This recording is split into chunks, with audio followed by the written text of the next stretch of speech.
நாம் பார்த்தோம். அல்லேலூயா. இப்பொழுது வெற்றியின் ரகசியம் பாகம் 2 என்று இந்த பகுதியை நாம் பார்க்க போகிறோம். கடந்த வாரத்தில் நாம் பார்த்ததனுடைய தொடர்ச்சியாக இந்த வெற்றியின் ரகசியம் அப்படின்ற தலைப்புல நாம் 2வது பாகத்துல இந்த காரியத்தை நாம் இன்றைக்கு தியானிக்க போகிறோம். நாம் எல்லாரும் கண்களை மூடி கர்த்தருடைய சமூகத்தில் காத்திருப்போம். எங்கள் அன்பின் தேவனே, அப்பா, இந்த வார்த்தையை ஆசீர்வதிங்க. ஒவ்வொருடைய செவிகளிலும் கேட்கப்படுகிற இந்த வார்த்தை 30, 60, 100 பலன் தரத்தக்க விதத்துல அநேகருக்கு பிரயோஜனமாய் இருக்கு. கர்த்தர் நீங்க கிருபை காட்டுங்க. உங்களுடைய வல்லமையுள்ள கரத்திலே அடியனை மறைத்துக் கொண்டு உங்களுடைய வார்த்தையை நீர் வெளிப்படுத்தும்படியாக ஜெபிக்கிறோம். மீட்பெரும் ரட்சகருமாய் இயேசு கிறிஸ்துவின் மூலம் ஜெபிக்கிறோம் ஜீவனுள்ள நல்ல பிதாவே, ஆமென். அல்லேலூயா. இந்த இடத்துல வெற்றியின் ரகசியம் என்று பார்க்கும் பொழுது யாக்கோபை குறித்து கடந்த வாரத்துல பார்த்தோம். இந்த வாரத்திலே நாம் பார்க்க போகிறது அன்னாள். 1 சாமுவேலின் புஸ்தகம் 1வது அதிகாரத்துல அன்னாளை குறித்து மிகவும் தெளிவாக சில வார்த்தைகள் சொல்லப்பட்டிருக்கிறது. இந்த அன்னாளின் பொருத்தனை என்பது ஒரு மிகச்சிறந்த பொருத்தனையாய் காணப்படுகிறது. அன்னாள் அந்த இடத்துல அந்த 1வது அதிகாரம் 5வது வசனத்தை பாருங்க. கர்த்தரோ அவள் கர்ப்பத்தை அடைத்தார் என்று பார்க்கிறோம். கர்த்தர் அவள் கர்ப்பத்தை அடைத்திருக்கிறார். அப்படி ஆண்டவர் அடைத்தபடியினாலே அவளுக்கு குழந்தை இல்லாத ஒரு சூழ்நிலை. அந்த குழந்தை இல்லாத சூழ்நிலையில அன்னாளுடைய நிலை எல்லாராலும் கேலி பண்ணப்படுகிற, ஏளனமாக தூசிக்கப்படுகிற ஒரு சூழ்நிலை. இந்த இடத்துல நாம் அதை தெளிவாக பேச வேண்டும் என்றால் இது யாரையும் வருத்தப்படுத்தவோ கொச்சைப்படுத்தவோ அல்ல. ஆனால் தேவநாம மகிமைப்பட நான் சொல்கிறேன். மலடி அன்னாள். ஆனா அந்த இடத்தில் ஒரு குழந்தை இல்லாம அவள் மலடி என்று சொல்லப்படும்படியாக கர்த்தர் அவளுடைய வாழ்க்கையில இதை அனுமதித்தார். அல்லேலூயா. கர்த்தர் அவளுடைய வாழ்க்கையில இதை அனுமதித்தார். அந்த 5வது வசனத்தை பாருங்க. கர்த்தரோ அவள் கர்ப்பத்தை அடைத்திருந்தார். அவர் அடைக்கலன்னா, அவர் திறந்தா எல்லாம் திறக்கப்படும், அவர் அடைத்தால் எல்லாம் அடைக்கப்படும். இன்றைக்கு கூட நம்முடைய சபைகள் அடைக்கப்பட்டிருக்கிறது கர்த்தர் அனுமதித்தபடியினாலதான். நாம் எல்லாரும் கர்த்தருடைய சமூகத்தில் நாம் கூடி ஜெபிக்கும் பொழுது கர்த்தர் அவர் எல்லாவற்றையும் திறக்க வல்லவராய் இருக்கிறார். ஹல்லேலூயா. அடுத்தபடியா பாருங்க 6வது வசனம். கர்த்தர் அவர் கர்ப்பத்தை அடைத்தபடியினால் அவளுடைய சக்களத்தை அவள் துக்கப்படும்படியாக அவளை மிகவும் விசனப்படுத்துவார். ஒவ்வொரு நாளும் அன்னாளுக்கு இது ஒரு மிகப்பெரிய போராட்டமாய் காணப்பட்டது. பிரியமானவர்களே, அன்னாளுடைய வாழ்க்கையில ஒரு மிகப்பெரிய போராட்டம். குழந்தை இல்ல, தன்னுடைய வாழ்க்கை பூரா கண்ணீர், எல்லாராலும் கேலி பண்ணப்படுகிற ஒரு சூழ்நிலையில அன்னாள் வாழ்ந்து கொண்டிருந்தார். இந்த 6ஆம் வசனத்துல கர்த்தர் கர்ப்பத்தை அடைத்திருந்தபடியால் கர்த்தர் கர்ப்பத்தை அடைத்திருந்தார் என்று பார்க்கிறோம். ஆண்டவருக்கு மிஞ்சின ஒரு காரியம் இந்த பூமியில ஒன்றுமே இல்லை. ஆண்டவருக்கு மிஞ்சின ஒரு காரியம் இந்த பூமியில எதுவுமே இல்லை. இதுதான் நாம் தெரிந்து கொள்ள வேண்டிய ஒரு மிகப்பெரிய விஷயம். இந்த பூமியில இன்றைக்கும் கர்த்தர் எல்லா ஆலயங்களையும் அடைத்திருக்கிறதுக்கு காரணம் கர்த்தர் நாம் அனைவரும் அவருடைய சமூகத்துல நோக்கி பார்த்து நாம் எல்லாம் மனம் திரும்ப வேண்டிய ஒரு காலகட்டத்துக்கு நாம் வந்து கொண்டு இருக்கிறோம். கர்த்தர் நம்மை அதற்காகவே இந்த நிந்தையை அனுமதித்திருக்கிறார். ஹல்லேலூயா. ஏன் இந்த எல்லாவற்றிலையும் கர்த்தர் அனுமதிக்காம எதுவுமே நடக்கிறது இல்லை பிரியமானவர்களே. இப்போ இந்த 6வது வசனத்துல பாருங்க. 7வது வசனம். அவர் கர்த்தருடைய ஆலயத்துக்கு போகும் சமயத்தில் அவர்கள் கர்த்தருடைய ஆலயத்துக்கு போகும் சமயத்தில் இவளை அவள் அதாவது அந்த அன்னாளுடைய சக்கலத்தில் இவளை மனப்பொழிவு உண்டாகும்படியாக, அதை வாசிங்க. 7வது வசனம். அவர் கர்த்தருடைய ஆலயத்துக்கு போகும் சமயத்தில் வருஷந்தோறும் அந்த பிரகாரமாய் செய்வார். இவள் அவளை மனமடி வாங்குவார். அப்பொழுது அவள் சாப்பிடாமல் அழுது கொண்டு இருப்பார். வருஷந்தோறும், அது எத்தனை வருஷம்னே தெரியல, வருஷந்தோறும் இந்த பிரச்சனை அன்னாளுக்கு ஒரு மிகப்பெரிய பிரச்சனையாக காணப்பட்டது. அதுவரையில கர்த்தர் கர்ப்பத்தை அடைத்திருந்தார் என்று பார்க்கிறோம். அப்போ இந்த இடத்துல புருஷன் எவ்வளவோ சமாதானம் சொல்றான். 8வது வசனத்துல அவள் புருஷனாய் எல்கானா அவளை பார்த்து, அன்னாலே ஏன் அழுகிறாய், ஏன் சாப்பிடாதிருக்கிறாய், ஏன் சஞ்சலப்படுகிறாய், 10 குமாரரை பார்க்கிலும் நான் உனக்கு அதிகம் அல்லவா என்றான். அப்போ அப்படிப்பட்ட ஒரு சூழ்நிலையிலே அன்னாளுடைய துக்கம், அன்னாளுடைய வேதனை, அன்னாளுடைய வருத்தம் எல்லாராலும் கேலி பண்ணப்பட்டிருக்கிறது. இந்த சூழ்நிலையில அன்னாள் கண்ணீர் வடிக்கிறார். அவள் போய் 10வது வசனத்துல பாருங்க, மனம் கசந்து மிகவும் அழுது கர்த்தரை நோக்கி விண்ணப்பம் பண்ணி. 14வது வசனத்துல பாருங்க, சேனைகளின் கர்த்தாவே, தேவரில் உம்முடைய அடியாளின் சிறுமையை கண்ணோக்கி பார்த்து உம்முடைய அடியாளை மறவாமல் நினைத்தருளி உமது அடியாளுக்கு ஒரு ஆண் பிள்ளையை கொடுத்தார். அவன் உயிரோடு இருக்கும் சகல நாளும் நான் அவனை கர்த்தருக்கு ஒப்பு கொடுப்பேன். அவன் தலைமையில் தவறகம் கத்தி படுவதில்லை என்று ஒரு பொருத்தனை பண்ணினார். இதுதான் பிரியமானவர்களே அன்னாளுடைய பொருத்தனையின் ஹைலைட், ஒரு சிகரமே இதுதான். அன்னாள் பொருத்தனை பண்றா. இந்த இடத்துல இந்த 11வது வசனத்துல மட்டும் பாருங்க, அவ எத்தனை அடியாள் அடியாள் அடியாள்னா அடியாள்னா அடிமை, நான் உனக்கு அடிமைன்னு 3 தடவை அடிமை எடுக்கிறான். அந்த 3 முறை அன்னாள் நான் அடிமை அடிமை அடிமைன்னு 3 தடவை சொல்லுகிறதை நாம் பார்க்கிறோம். உம்முடைய அடியாளின் சிறுமையை கண்ணோக்கி பார்த்து உம்முடைய அடியாளை மறவாமல் நினைத்தருளி உமது அடியாளுக்கு ஒரு ஆண் பிள்ளையை கொடுத்தார். எப்படி பாருங்க பிரியமானவர்களே, உண்மையிலே இந்த இடத்துல இதை நான் தியானிக்க என் உடம்பெல்லாம் சிலுக்க ஆரம்பித்தது. ஏனென்று சொன்னால் தன்னுடைய வாழ்க்கையும் சூழ்நிலையை இந்த உலகத்துக்கு முன்பாக தன்னை எது அவமானப்படுத்துகிறதோ அது எல்லாவற்றையும் கர்த்தருக்கு என்று தன்னை அடிமையாக்கிக் கொள்ளுகிற ஒரு அனுபவமாய் மாற்றிக்கொண்டார். கர்த்தருக்கென்று அடிமையாய் தன்னை மாற்றிக்கொண்ட ஒரு அருமையான ஒரு மகள். கர்த்தரை நாம் மகிமைப்படுவதாக. இந்த இடத்துல பாத்துங்க, இப்போ இந்த இடத்துல நாம் தெரிந்து கொள்ள வேண்டிய ஒரு விஷயம், இதை கர்த்தர் அனுமதித்தார் என்பதை நாம் அறிந்து கொள்ள வேண்டும். நம்முடைய வாழ்க்கையில நடக்கிற ஒவ்வொரு விஷயத்தையும் கர்த்தர் நமக்கு ஒரு அனுமதி கொடுக்காமல் எதுவும் நடக்கிறதல்ல. கர்த்தர் அன்னாளின் கர்ப்பத்தை அடைத்தார். ஏன் அடைத்தார்? எதற்காக அடைத்தார்? இந்த கேள்வியை நம்ம கேட்டு பார்த்தோம்னா, அவர் அடைத்ததன் நோக்கம் நமக்கு இப்ப நம்ம படிக்கிறதுனால தெரியுது. ஆனா அன்றைக்கு இருந்த அன்னாளுக்கு அது தெரியல. இன்றைக்கு ஏன் அப்படின்னா, ஒரு அற்புதமான ஒரு உன்னுடைய வாழ்க்கையில உனக்கு ஒரு அற்புதம் செய்ய கர்த்தர் இதை அனுமதிக்கிறார். எந்த ஒரு சூழ்நிலையும், எந்த ஒரு அவமானமும், எந்த ஒரு நிந்தையும், எந்த ஒரு சூழ்நிலையும் நம்மை உருவாக்க, நம்மை அவருக்கென்று உயர்ந்த நிலைக்கு நம்மை உருவாக்க கர்த்தர் விரும்புகிறபடியினாலே கர்த்தர் இதை நமக்கு நன்மையாக அனுமதிக்கிறார். அல்லேலூயா. ஒரு பெரிய தீர்க்கதரிசியை உருவாக்க, ஒருவேளை இன்னைக்கு நாம் இப்படிப்பட்ட பாதைகளை கடந்து வந்து கொண்டிருக்கிற நம்முடைய வாழ்க்கையில ஒரு தேவன் நம்மை அவமானத்தை நிந்தையை மத்தியில கடந்து போக பண்ணுகிறார் என்றால் கர்த்தர் நம்மை கொண்டு ஒரு உன்னதமான திட்டத்தை நிறைவேற்ற நம்மை ஆயத்தப்படுத்த விரும்புகிறார் என்பதை நாம் அறிந்து கொள்ள வேண்டும். அல்லேலூயா. ஒரு சின்ன ஒரு விஷயம், நான் சின்ன பையனா இருந்து பார்த்து நான் கவனிச்சு பார்த்துருக்கேன். எங்க வீட்டுல வந்து தீபாவளி, பொங்கல், கிறிஸ்துமஸ் எதுனாலும் பட்டாசு கொண்டாடும். நாங்க ஒருவேளை கிறிஸ்தவங்களா இருந்தாலும் எங்க அப்பா இந்து மார்க்கத்திலேயே ஒரு ஊறி போனபடினால அவர் அந்த எல்லா வழியையும் கொண்டாரு.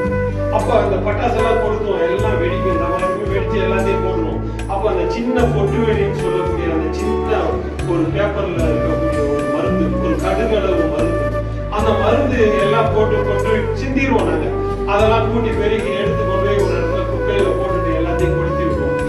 அப்படி கொளுத்தி விடும்போது பாத்தீங்கன்னா அந்த சின்ன பொட்டு வெடி என்ன பண்ணுறா, அவ்வளவு பெரிய சத்தம் கிடையாது, அப்படி சின்ன சின்ன சத்தத்துல கேட்கும். அதே வெடிய தேடி பிடிச்சு கண்டுபிடிச்சு கொண்டு வந்து தரையில சிமெண்ட்ல வச்சுட்டு ஒரு சுத்தியல்ல ஓங்கி அடிச்சோம்னா அந்த சத்தம் காதை பிளக்கிற அளவுக்கு. இன்றைக்கு ஒருவேளை நாம் ஒன்றுக்கு உதவாத குப்பையும் தூசியுமாய் நாம் என்ன பண்ணாலும் கர்த்தர் நம்மை ஆயத்தப்படுத்துகிற விதத்துல அவருக்கு நம்மை ஒப்பு கொடுப்போமே ஆனால் கர்த்தர் நம்மை உன்னதங்களுக்கு எடுத்து பயன்படுத்துவார். அல்லேலூயா. எனக்கு அன்பான சகோதரனே, சகோதரியே, நீ ஒருவேளை இப்படிப்பட்ட நெருக்கமான சூழ்நிலையில நீ கடந்து போய் கொண்டிருக்கலாம். என் தேவனாகிய கர்த்தர் இதை அனுமதிக்கிறார் என்று உன்னை நீ ஒப்பு கொடுப்பாயானால் கர்த்தர் உன் வாழ்க்கையை மாற்ற ஆயத்தம் உள்ளவராக இருக்கிறார். அல்லேலூயா. ஆம்பிரியமானவர்களே, இந்த ஒரு சின்ன 16ஆம் வசனத்துல சேனைகளின் கர்த்தாவே, தேவரீர் உம்முடைய அடியாளின் சிறுமையை கண்ணோக்கி பார்த்து உம்முடைய அடியாளை மறவாமல் நினைத்தருளி உமது அடியாளுக்கு ஒரு ஆண் பிள்ளையை கொடுத்தார். அவன் உயிரோடு இருக்கும் சகல நாளும் நான் அவனை கர்த்தருக்கு என்று ஒப்பு கொடுப்பேன். அவன் தலையின் மேல் சகலவன் கத்தி படுவதில்லை என்று ஒரு பொருத்தனை பண்ணினார். ஆம் பிரியமானவர்களே, ஒருவேளை இந்த நெருக்கத்தின் மத்தியில வாழ்ந்து கொண்டிருக்கிற நாம் கர்த்தரோடு ஒரு பொருத்தனை பண்ண வேண்டியது அவசியமா இருக்கிறது. இந்த அவசியம் நம்முடைய வாழ்க்கையை மாற்றும். இந்த பொருத்தனை நம்முடைய சூழ்நிலைகளை மாற்றும். இந்த பொருத்தனை நம்முடைய வாழ்க்கையின் வெற்றியின் ரகசியத்தை நமக்கு வெளிப்படுத்தும். ஹல்லேலூயா. ஆம் பிரியமானவர்களே, இந்த இடத்துல நாம் பார்க்கிறோம், இதை இன்னும் நாம உற்று பார்க்கும்போது மனமடிவும் நெருக்கமும் உன் சிந்தனையை மாற்றுகிறது என்பதை நாம் பார்க்கிறோம். இந்த மனமடிவும் நெருக்கமும் ஒரு மனிதனுடைய சிந்தனையை மாற்றுகிறது. அவனுடைய சிந்தனை எப்படி மாற்றப்படுகிறது அப்படின்னு பார்த்தோம்னா, நீ உன்னுடைய என்ற சிறிய வட்டத்திலிருந்து உன்னை வெளியே கொண்டு வருகிறது. நான் அப்படின்ற ஒரு சின்ன வட்டத்துல இருக்கிற எண்ணெய அந்த வட்டத்தை விட்டு வெளியே கொண்டு வருகிறது இந்த மனம் முறிவும் நெருக்கமும். இந்த நெருக்கம் நம்முடைய வாழ்க்கையில அனுமதிக்கப்படும் பொழுது எல்லாம் நாம் கர்த்தருக்கென்று எதையாவது செய்ய வேண்டும் என்பதை உந்த பண்ணுகிறது. ஆம்பிரியமானவர்களே, நீ உன்னுடையது என்ற சிறிய வட்டத்திலிருந்து உன்னை வெளியே கொண்டு வரும் பொழுது எல்லாம் உன்னுடைய வாழ்க்கை ஒரு மிகப்பெரிய மாற்றத்திலே கர்த்தர் உன்னை மாற்றி போடுகிறவராய் இருக்கிறார். என் வாழ்வின் சூழ்நிலை மாறுமானால் நான் எனக்காக அல்லாமல், அதான் அண்ணாளுடைய வாழ்க்கை. அண்ணாளுடைய வாழ்க்கையில் அண்ணாள் என்ன சொல்றார்? என் வாழ்க்கை சூழ்நிலை மாறுமானால் நான் எனக்காக அல்லாமல் என் கர்த்தருக்காக, என் மக்களுக்காக ஏதாவது செய்ய வேண்டும் என்ற மாற்றத்தை கொடுக்கிறதுனா இந்த நெருக்கம். இந்த மாற்றம் உன்னிலும் என்னிலும் வர வேண்டும் என்பது என் தேவன் விரும்புகிற காரியம். இந்த மாற்றம் வரவில்லை என்றால் நீ பிறருக்காக பயன்படவே முடியாது. நீ பிறருக்காக பயன்பட முடியாத நீ கர்த்தருக்கு என்று பயன்பட முடியாது. இதுதான் பிரியமானவர்கள், இன்றைக்கு கர்த்தருடைய வார்த்தை நம்மோடு வெளிப்படுகிறது. பிறருக்காக நாம் பயன்பட வேண்டும் என்பது தேவன் நமக்கு நியமித்த விதி. இதை நாம் விளங்கிக் கொள்கிறதே இல்லை. அப்படிப்பட்ட ஒரு சூழ்நிலையில பிறர் தரும் வேதனைகள், தொந்தரவுகள், உபத்திரவங்கள் உன் வாழ்வின் நோக்கத்தை புரட்டி போடுகிறது. மற்றவங்க கொடுக்கிற அண்ணாவுடைய வாழ்க்கையில இதுதான் நடந்தது. பிறர் தரும் தொந்தரவுகள், பிறர் தரும் வேதனைகள், பிறர் தரும் வருத்தங்கள் நம்மை கேலி பரியாசம் பண்ணுகிறவர்களுடைய சூழ்நிலையில நாம் பிறந்த வாழ்க்கையின் நோக்கம் மாற்றப்படுகிறது. இதுதான் பிரியமான, இதுக்குதான் கர்த்தர் இதை அனுமதிக்கிறார். இதை அனுமதிக்கிறது எதுக்குன்னு சொன்னா நம்மை மாற்றுகிறதற்கு. நம்மே கர்த்தர் வைத்திருக்கிற உன்னதமான கருசனையை தேவன் நிறைவேற்ற விரும்புகிறார். அடுத்தது பாருங்க, நான் எனது என்ற சிந்தனையை மாற்றி உன்னுடைய சுயம் உன்னை விட்டு வெளியேற்றப்படுகிறது. இதுதான் பிரியமானவர்களே. அதுவரையிலும் எனக்கு குழந்தை இல்லை, எனக்கு குழந்தை இல்லைன்னு கண்ணீர் வடித்துக் கொண்டிருந்த அண்ணா அவருடைய வாழ்க்கையில கர்த்தரிடத்திலே செல்லும் பொழுது, அவருடைய பாதத்திலே கண்ணீர் வடிக்கும் பொழுது, நான் கர்த்தருக்காகவும் என் ஜனத்துக்காகவும் ஒரு தீர்க்கதரிசியா என் மகனை ஒப்புக் கொடுப்பேன் என்று சொல்லக்கூடிய ஒரு உன்னதமான ஒரு தியாகத்துக்கு கர்த்தர் வழி நடத்துகிறார். ஆம் பிரியமானவர்களே, நான் எனது என்ற சிந்தனை, அந்த சுயமானது கர்த்தருடைய சமூகத்திலே போகும் பொழுது அது மாற்றப்படுகிறது. பிரியமானவர்களே, இந்த மாறுதலை கர்த்தர் நம்முடைய வாழ்க்கையில ஒவ்வொரு நாளும் எதிர்பார்க்கிறவராக இருக்கிறார். ஒவ்வொரு நிமிடமும் நம்முடைய வாழ்க்கையில எதிர்பார்க்கிறவராக இருக்கிறார். இப்படிப்பட்ட சூழ்நிலையில நாம் மாற்றப்படுவோமே ஆனால் கர்த்தர் நம்மை கொண்டு செய்ய போகிற ஒரு உன்னதமான திட்டத்தை நம்முடைய வாழ்க்கையில வைத்திருக்கிறார். கர்த்தரை மகிமைப்படுத்துவோமா? ஹல்லேலூயா. அவர் நம்முடைய வாழ்க்கையில அவர் வைத்திருக்கிற திட்டம் என்ன என்பது நமக்கு தெரியாது. நாம் ஒருவேளை ஒரு நெருக்கத்துல நாம் போய் கொண்டிருக்கலாம், நாம் ஒருவேளை கஷ்டத்துல போய் கொண்டிருக்கலாம், பொருளாதாரத்துல நாம் நலிவுற்று இருக்கலாம். ஆனால் தேவன் நமக்கு ஒரு பாடத்தை கற்பிக்கிறவராக இருக்கிறார். அடுத்தபடியா பாருங்க, அந்த நோக்கமானது இந்த மக்களுக்காக, இந்த ஜனத்துக்காக, என் தேவனுக்காக எதையாவது நான் செய்ய வேண்டும். அப்ப எனக்கு குழந்தை கிடைச்ச அந்த குழந்தைய கூட நான் ஒப்பு கொடுப்பேன். இப்படிப்பட்ட ஒரு உன்னதமான நோக்கம் எப்பொழுது அண்ணாளுக்கு வருகிறது என்று சொன்னால், தேவ சமூகத்தில் கண்ணீரோடு காத்திருக்கும் பொழுது, இந்த பொருத்தனை செய்யும் பொழுது கர்த்தர் அண்ணாளுடைய கர்ப்பத்தை திறக்கிறவராய் காணப்படுகிறார். ஒருவேளை இன்றைக்கு நம்முடைய வாழ்க்கை, நம்முடைய சூழ்நிலை ஒரு தோல்வியின் சூழ்நிலையாய் காணப்படலாம். இன்றைக்கு நம்முடைய வாழ்க்கை ஒரு பிரச்சனையின் காலகட்டத்திலே நாம் கடந்து வந்து கொண்டிருக்கலாம். என் தேவனாகிய கர்த்தர் சொல்லுகிறார், நீ அண்ணாலை போல என்னோடு பொருத்தனை கொண்டுவாயானால் உன்னுடைய வாழ்க்கையை வெற்றியாய் மாற்ற என்னால முடியும் என்று தேவன் சொல்லுகிறார். ஹல்லேலூயா. அடுத்தபடியா பாருங்க, இந்த இடத்துல உனக்கும் உனக்கு ஏற்படும் ஒவ்வொரு நெருக்கமும் அவமானமும் துக்கமும் வேதனை அநேகருடைய வாழ்க்கையை மாற்றுகிறது. நமக்கு ஏற்படுகிற துக்கம், வேதனை, அவமானம் எல்லாம் நம்மை கொண்டு அநேகருடைய வாழ்க்கையை மாற்றுகிற ஒரு அனுபவத்தை கர்த்தர் கொடுக்கிறார். ஹல்லேலூயா. அநேகருடைய வாழ்க்கையை மாற்றக்கூடிய ஒரு அனுபவத்தை கர்த்தர் கொடுக்கிறார்.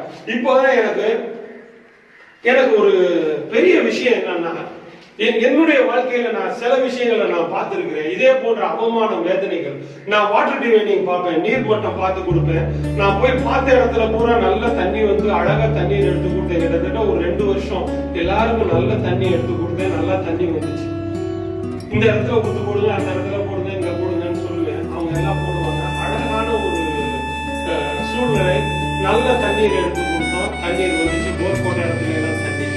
அதே நேரத்துல ஒரு இடத்துல திடீர்னு ஒருத்தர் வீட்டுக்குள்ள கூப்பிட்டு இருக்கிறாங்க. அந்த வீட்டுல போய் இந்த இடத்துல போர் போடுங்க, இத்தனாவது அடியில உங்களுக்கு தண்ணீர் இருக்கும்னு சொல்றேன்.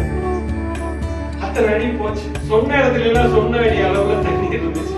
அந்த வீட்டுக்காரர் போன் பண்ணி கேட்கிறாரு, சார் போர் இத்தனை அடி போயிடுச்சு சார், இதுக்கு மேல போயிடுச்சு சார், இதுக்கு மேல போயிடுச்சு சார், ஆனா தண்ணி வரல சார், தண்ணி வரல சார் அப்படின்னும் போது அவர், என்ன சார் நீங்க இப்படி பண்ணிட்டீங்க அப்படின்னு ஒரு வார்த்தை என்கிட்ட கேட்டார். எனக்கு என்ன சொல்றதுன்னே தெரியல.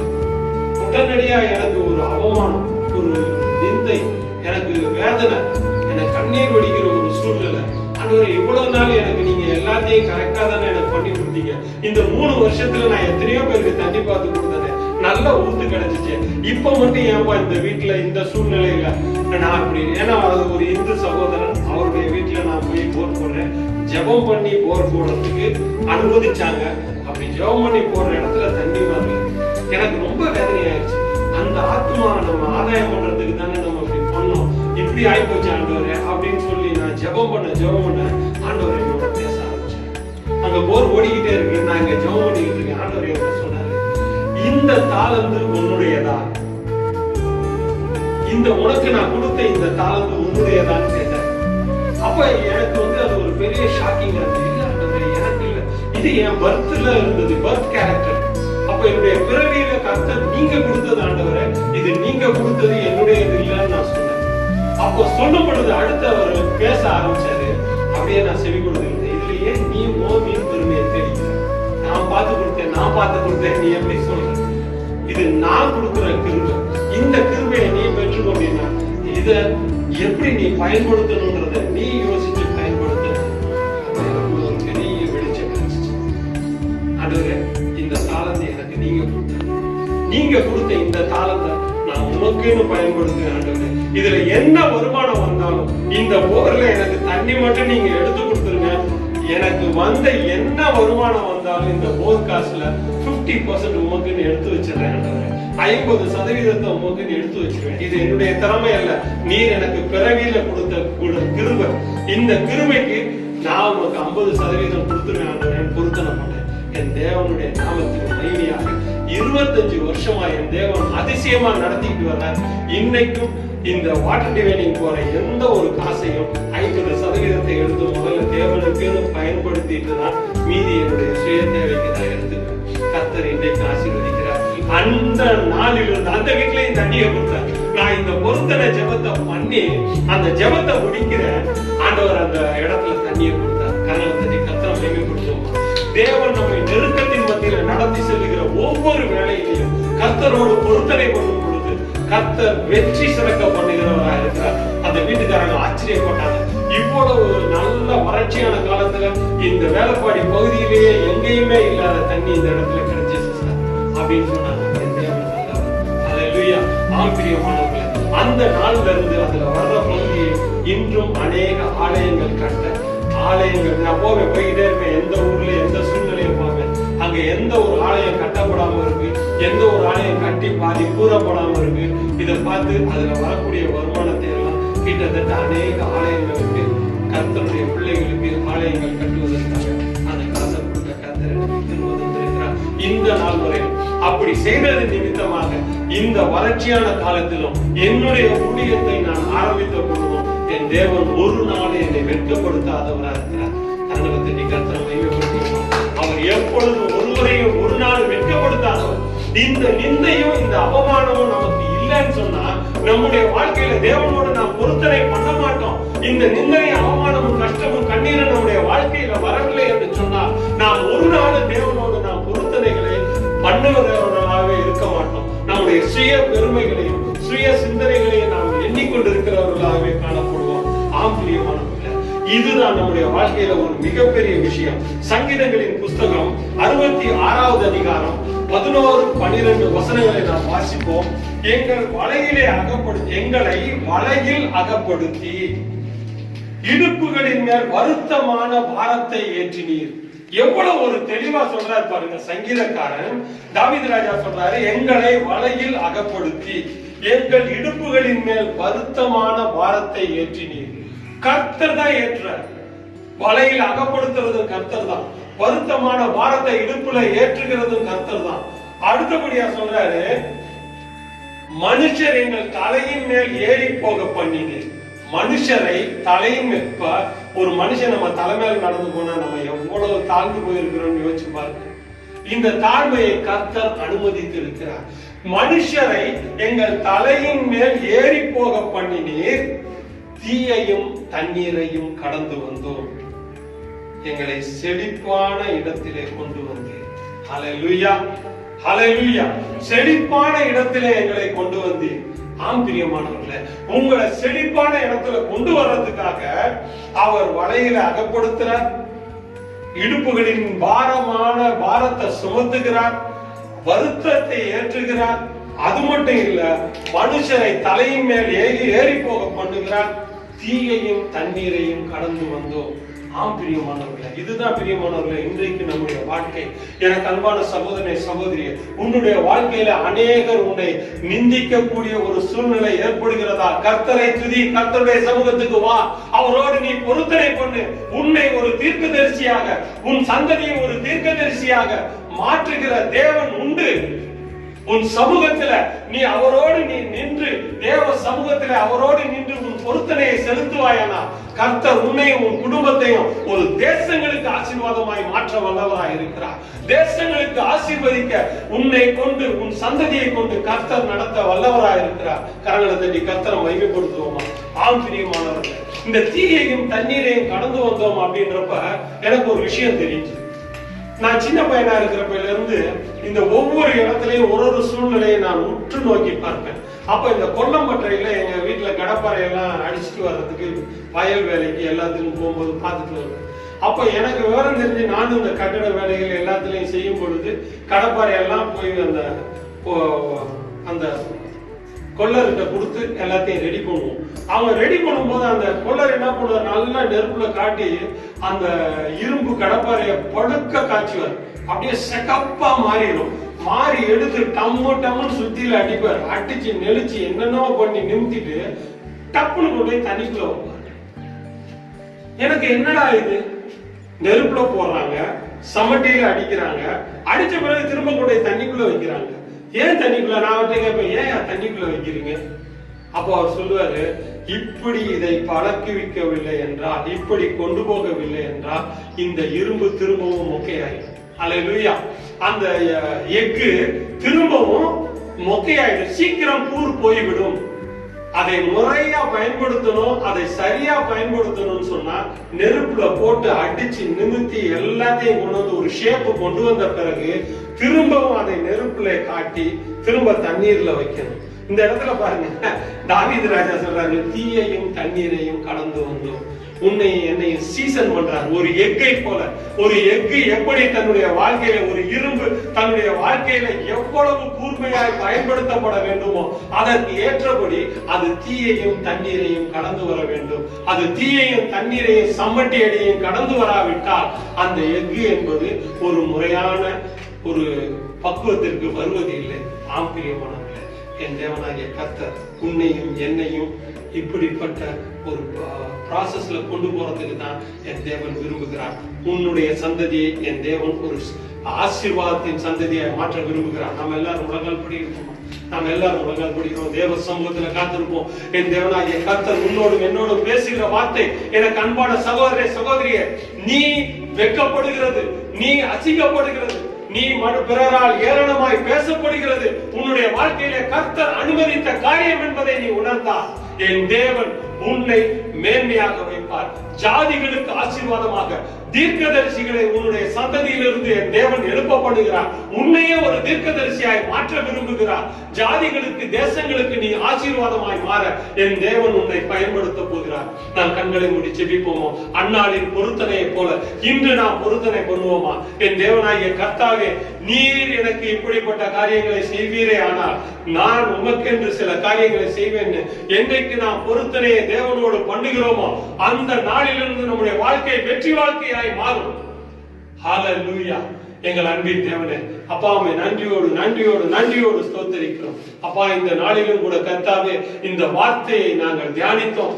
ஒவ்வொருடைய வாழ்க்கையும் ஆம் என்றும் ஆமென் என்றும் ஆசீர்வாதத்தின் பாதையாய் என் தேவன் மாற்றி தரும்படி ஜெபிக்கிறோம்.